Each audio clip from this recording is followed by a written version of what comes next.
జగన్మోహన్ రెడ్డి గారి పిలుపు మేరకు ఏదైతే యువత పోరు చంద్రబాబు నాయుడు గారు ఏదైతే యువతతో నిస్సిగ్గుగా మీకు ఎవరికైతే ఉద్యోగాలు లేవో నిరుద్యోగులు ఏ ఊర్లో అయితే ఉంటారో ప్రతి ఒక్కరికి ఇంటింటికి 3000 ఇస్తామని ఏదైతే చెప్పారో అలాగే ఫీజు రియంబర్స్మెంట్ ఏదైతే నాకు తెలిసి ఫీజు రియంబర్స్మెంట్ ఎప్పుడైతే రాజశేఖర రెడ్డి గారి నుంచి మొదలైందో అప్పటి నుంచి ఏ ముఖ్యమంత్రి ఫీజు రియంబర్స్మెంట్ ఇవ్వకుండా అయితే లేరు.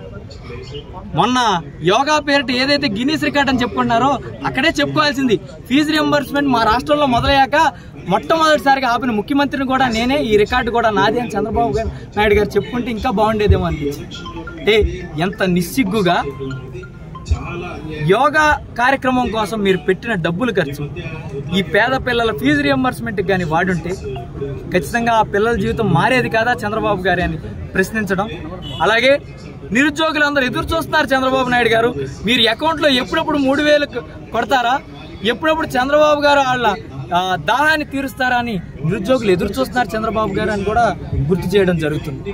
అంటే ఎలక్షన్ ముందు నచ్చిన హామీలు అమలవుతాయా, రాష్ట్ర బడ్జెట్కి సరిపోద్దా లేదా అని నోటికొచ్చినట్టు ఇచ్చేయడం, ఎలక్షన్ తర్వాత అయ్యో ఈరోజు డబ్బులు లేనట్టు కనపడుతుంది అని చేతులు ఎత్తేయడం తమరి శైలికే అవుతుంది. కాబట్టి ఇది ఎప్పుడు కుదిరిందేమో ఇప్పుడు యువత మేల్కొంది సార్.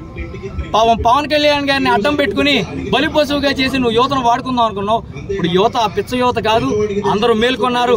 నువ్వు యువతను ఎట్టా మోసం చేస్తున్నావో, యువకళం పెట్టిన నీ కొడుకు ఎంత మోసం చేస్తున్నాడు అనేది జగమెరిగిన సత్యం. కాబట్టి మిమ్మల్ని ఒకటే అడుగుతున్నాం, ఏదైతే యువకులకి మీరు మాట ఇచ్చారో ఫీజు రియంబర్స్మెంట్ ఖచ్చితంగా ఆపకుండా అమలు చేస్తాం, నిరుద్యోగ భృతి ఇస్తామని ఏదైతే మీరు చెప్పారో, అలాగే సంవత్సరం జనవరికి జాబ్ క్యాలెండర్ ఇస్తామని మీరు మాట ఇచ్చారో ఖచ్చితంగా అమలు చేయమని కోరుకుంటున్నాం సార్. జగన్మోహన్ రెడ్డి గారు వచ్చిన వెంటనే సచివాలయాల ఉద్యోగాల పేరిట 1,40,000 ఉద్యోగాలు ఇచ్చారు. తమరు ఏమి చేశారు అని మిమ్మల్ని ప్రశ్నిస్తాం.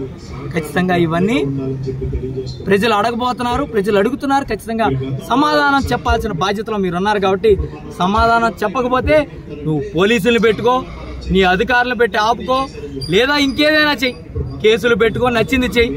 కానీ నీకు ఎదురుగా ప్రశ్నించే గొంతును మాత్రం నువ్వు ఆపలేవు. ఆపడం నీ తరం కాదని లోకేష్ గారికి ఆయన తండ్రి అయిన చంద్రబాబు గారికి కూడా తెలియజేయాలి. నిరుద్యోగం ఇచ్చిన హామీలను వెంటనే అమలు చేయాలి, ఇచ్చిన హామీలు వెంటనే అమలు చేయాలి, ఇచ్చిన హామీలు వెంటనే అమలు చేయాలి, 3,000 నిరుద్యోగులకు వెంటనే ఇవ్వాలి.